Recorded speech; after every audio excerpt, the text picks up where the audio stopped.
Olá, queridos amigos que nos acompanham aqui em nossas videopalestras, no canal da nossa querida Fake Online.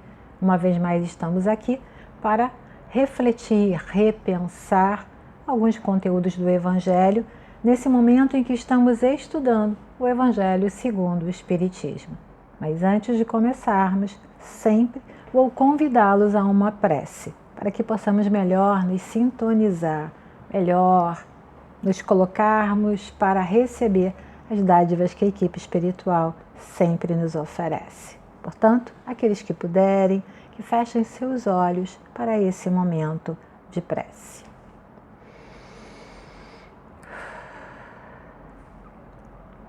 Graças a Deus, queridos amigos espirituais, querida falange de amor que acompanha a nossa amada Casa Fake. Gratos e felizes estamos pela oportunidade que se renova, rogando luz e proteção para todos aqueles que nos acompanham, para toda a nossa amada terra e seu orbe, onde houver choro, ranger de dentes, que a tua bondade, Pai misericordioso, chegue até eles, em todos os cantos do nosso planetinha, permitindo-nos nesse momento também realizar o estudo do Evangelho nesta gravação, onde damos juntos graças a Deus. E graças a Deus, meus queridos irmãos, estamos aqui mais uma vez. Sempre lembrando que a nossa Casa Fake, que fica aqui na Estrada do Pau Ferro 1344, está de portas abertas para receber a todos vocês, com os nossos tratamentos espirituais, nossas palestras que acontecem ao longo da semana, enfim. Aqueles que não nos conhecem, fica aqui o convite para que possam nos conhecer, visitar a nossa casa, não é? Bem, o capítulo que estudaremos hoje se inicia com um versículo que está em Lucas e representa um momento em que Jesus falava aos discípulos. Então, eu vou ler aqui esse item. E ele é assim: nenhum servo pode servir a dois senhores, pois ou odiará a um e amará o outro, ou se apegará a um e desprezará o outro. Não podeis servir a Deus e a Mamon. Mamon é uma palavra de origem aramaica e que significa recursos, posses, riquezas. Então esse é um capítulo onde começamos a pensar sobre como estão as nossas prioridades. Seguindo a esse item, que é o item introdutório do capítulo, os três evangelistas registraram um momento que foi chamado de o jovem rico. Ele é conhecido como o momento do jovem rico ou a passagem do jovem rico e que será efetivamente o objeto dos estudos de hoje. Que momento foi esse? Eu vou contar brevemente o que é esse episódio. Muito bem. Um jovem rico, chegou, Jesus estava conversando com os seus discípulos e de repente chega um jovem de uma família rica e ele vai perguntar a Jesus, o que eu faço para entrar no reino de Deus? Como é que eu consigo adquirir a vida eterna? É isso que o jovem rico acaba perguntando a Jesus. Como é que eu faço para conseguir isso? E aí Jesus vira para ele e responde: bom, seguir os mandamentos é a forma de se conquistar a vida eterna. Mas aí o jovem rico pergunta assim: que mandamentos são esses? O que você está falando? E aí quando Jesus relembra os 10 mandamentos, ou seja, os mandamentos que trazem a simbologia daquilo que é eterno, pois foram gravados na pedra por Moisés, não é? Então, quais são? Não roubar, não matar, não furtar, honrar pai e mãe.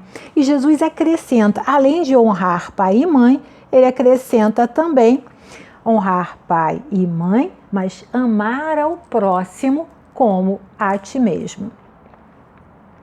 Nesse momento, o jovem olhou para Jesus e replicou: olha, desde a minha mocidade eu já cumpro os mandamentos, eu já faço isso.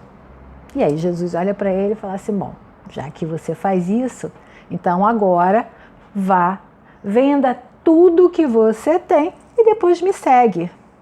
E nesse instante é que o jovem olha para Jesus e vai embora, um tanto entristecido, após ouvir essas palavras. E aí entra a parte que ficou muito gravada para todos nós, né, que foi quando Jesus pega dessa situação para falar novamente com os discípulos. E ele diz o seguinte: em verdade, bem difícil é que um rico entre no reino dos céus.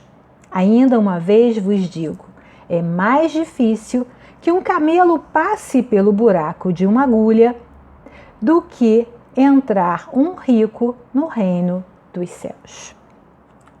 Isso é bem fácil da gente lembrar, né? Ouvimos várias e várias vezes essa história sobre o camelo, buraco na agulha. Geralmente, ao interpretarmos essa passagem, nós acabamos por nos ater muito mais nessa última parte do texto, nessa metáfora da rua super estreita chamada de agulha, a qual simboliza, sim, a dificuldade que representa a prova da riqueza. Usando a metáfora que Jesus nos trouxe, imaginem o quão doloroso seria para um camelo. Um camelo é um animal de grande porte. Quanto doloroso seria para ele ter que passar por um caminho super estreito. Imaginem, a sua pele seria lacerada nos muros, nas construções. Exigiria, sim, muita perseverança do animal, muita força para vencer aquele difícil caminho. Logo eu pensei, no que se configura a dificuldade que a riqueza representa? E pensando nisso, foi que eu acabei encontrando em um poema de Emmanuel algo que me fez refletir sobre essa questão. Está lá no livro Esperança e Luz. Emmanuel nos diz o seguinte: a riqueza é lição, a pobreza é prova. A lição informa, a provação corrige. Então, qual a lição que a riqueza encerra? Vamos retomar a história do jovem rico. Vejam bem, era um rapaz que desejava se aprimorar no tocante a uma vivência ética, em conformidade com as leis de Deus. Para quê? Para receber como prêmio a vida eterna. Conquistar a vida eterna. E conquistar a vida eterna naquele contexto simbolizava uma vida plena, unicidade, religação a Deus, a todas as coisas. Seria atingir o mais alto degrau das conquistas humanas, uma vez que não se falava sobre o espírito imortal naquele contexto religioso. Então o jovem, ele afirmou que obedecia a todas as leis mosaicas desde muito cedo, leis divinas gravadas na pedra, que as cumpria desde a sua mocidade. Logo podemos então inferir, podemos acreditar que era um jovem moralizado, um jovem de bons hábitos, de bons costumes. Então o que tinha contra ele? Onde é que ele falhava? Talvez ser rico? Será? Será que foi isso que Jesus quis dizer? Jesus sempre nos convida a pensar mais amplamente, a ir para além dos limites óbvios. Não é? Então encontramos no Evangelho segundo o Espiritismo, no item 7, o seguinte comentário, o item 7 deste capítulo que a gente está estudando. Tá? Lá encontramos o seguinte, abre aspas: quando Jesus responde ao jovem que para alcançar a vida eterna, primeiramente ele deveria se desfazer dos seus bens e depois segui-lo, não pretendia estabelecer uma condição absoluta que cada um deva se desfazer do que possui e que a salvação só se consegue a esse preço. Mas, ao contrário, mostrar que o amor possessivo aos bens terrenos é um obstáculo a essa conquista. Lembremos que nessa passagem, Jesus, ele estava em conversação com os apóstolos e em um momento de estudo, um momento de reflexão. E a interrupção do jovem foi usada para reforçar a reflexão no tocante à dificuldade que as riquezas efêmeras representam. Jesus usou daquele momento, daquele episódio, para reforçar isso. E não por acaso, Jesus convida o jovem a se desfazer dessas riquezas e segui-lo. Percebam que naquele cenário, vamos pensar naquele cenário, seguir a Jesus era a maior oportunidade que se poderia almejar. Seguir um líder, um mestre como Jesus e aprender com seus exemplos.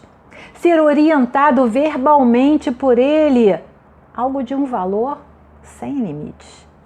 Portanto, vender tudo o que possuía, se desfazer da sua vida cotidiana e seguir Jesus era algo que cabia muito bem naquele cenário.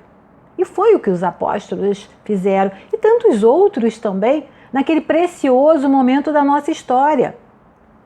A passagem de Jesus entre nós foi tão breve que cada segundo importou grandemente para marcar de forma grandiosa a vida daqueles que tiveram o privilégio de conviver com ele. No entanto, se essa história acontecesse nos dias atuais, como seria isso? Vamos pensar, não é? Um jovem que deseja conquistar a plenitude da vida chega para Jesus em pensamento e diz: como é que faço? Como faço para conquistar a vida eterna? Um jovem que tem bens, que tem riquezas materiais, mas que também tem riquezas morais. Como ele poderia seguir a Jesus? Será que ele deveria vender tudo o que tinha e distribuir os valores com os pobres e passar a viver a sua vida na mendicância? Essa poderia ser uma opção. Sim, poderia ser. Francisco de Assis viveu dessa forma. Abriu mão dos privilégios materiais que a sua família detinha. Sua vida foi missionária, sim, e importantíssima naquele contexto, naquele momento histórico, promovendo uma reflexão quanto ao desapego aos bens terrenos e uma profunda mudança de valores dentro da fé religiosa que ele abraçou. Mas cabe aqui uma outra possibilidade, diferente da vida de um missionário como Francisco de Assis. Lembram Emmanuel, que citei anteriormente? A riqueza é lição. A riqueza é possibilidade. Então, quais possibilidades a riqueza promove? Vamos pensar nas maiores fortunas da atualidade. Elon Musk, Jeff Bezos, fundador da Amazon, Bill Gates.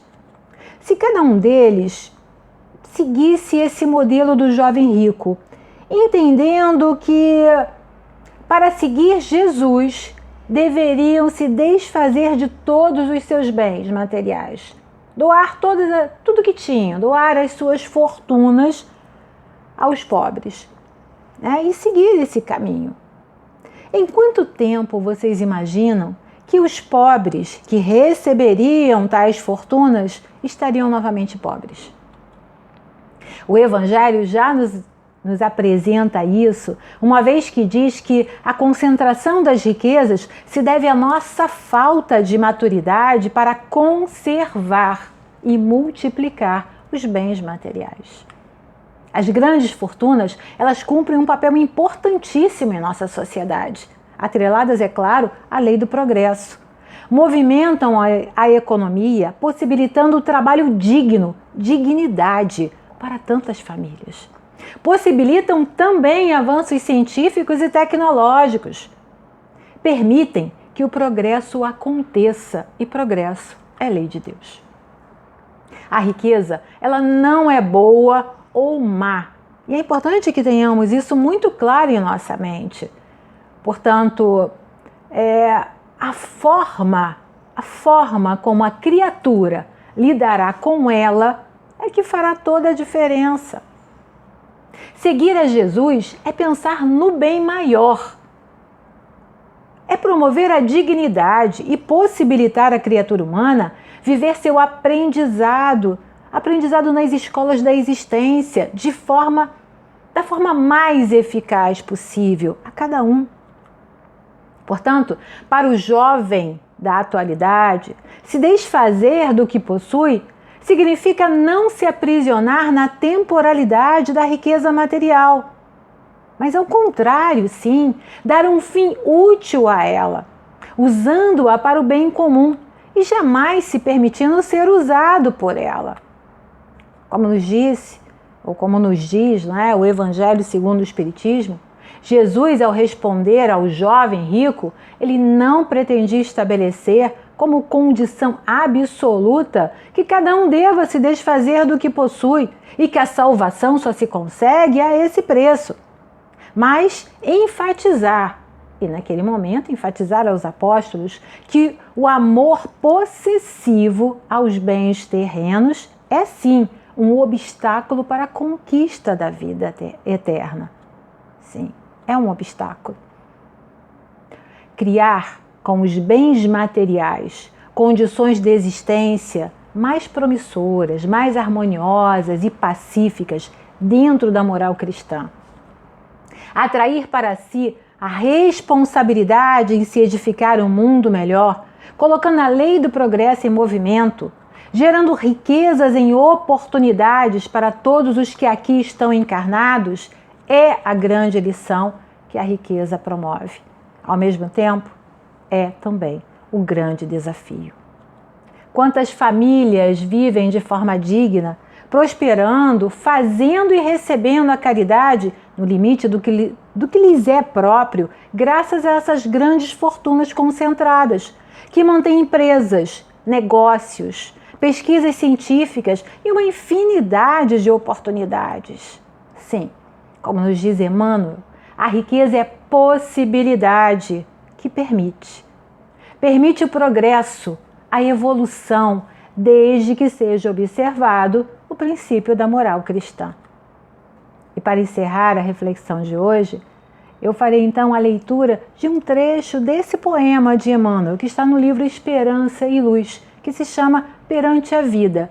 Eu vou deixar com vocês essas palavras, que não são minhas, são de Emmanuel, para que possam continuar refletindo sobre o desafio, mas também a grande possibilidade que a riqueza envolve. Emmanuel nos diz: a riqueza é lição, a pobreza é prova. A lição informa, a provação corrige. A riqueza é possibilidade, a pobreza é necessidade. A possibilidade permite, a necessidade dificulta. E eu pergunto a vocês, dificulta o quê? Dificulta o exercício do orgulho e da vaidade, tão característicos da imperfeição humana. A riqueza é malho, a pobreza é bigorna. O malho educa, a bigorna ela ampara. A riqueza é fonte, a pobreza é solo. A fonte fecunda, o solo produz. Reconheçamos que riqueza e pobreza são simples condições do progresso comum e, ajustadas em ordem, no trabalho constante, serão por toda parte como força divina, levantando a alma humana da terra para o céu em sublime ascensão. E eu fico por aqui, nas reflexões, nessa passagem tão linda do Evangelho, que possamos continuar a nossa caminhada estudando, aprendendo e nos renovando sempre. Mais uma vez eu os convido então para a nossa prece de agradecimento por esse momento tão especial de nossas vidas. Queridos amigos espirituais, querida falange de amor que envolve a nossa amada Casa Fake, que nesse momento possamos agradecer a Ti, Pai Criador, pela bênção da vida.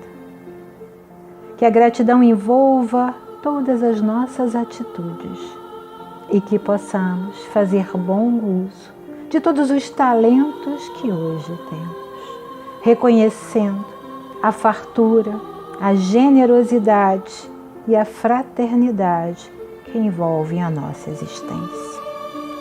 Gratos, muito felizes por mais uma oportunidade, é que te pedimos bênçãos de luz para toda a Terra e seu orbe. Estamos juntos, graças a Deus. Muito obrigada, queridos irmãos, amigos que nos acompanham, e fica aqui o convite para que visitem a nossa casa, visitem a nossa obra, nos conheçam e continuem a nos ajudar a receber e fazer a caridade em nome de Jesus. Fiquem em paz. Graças a Deus.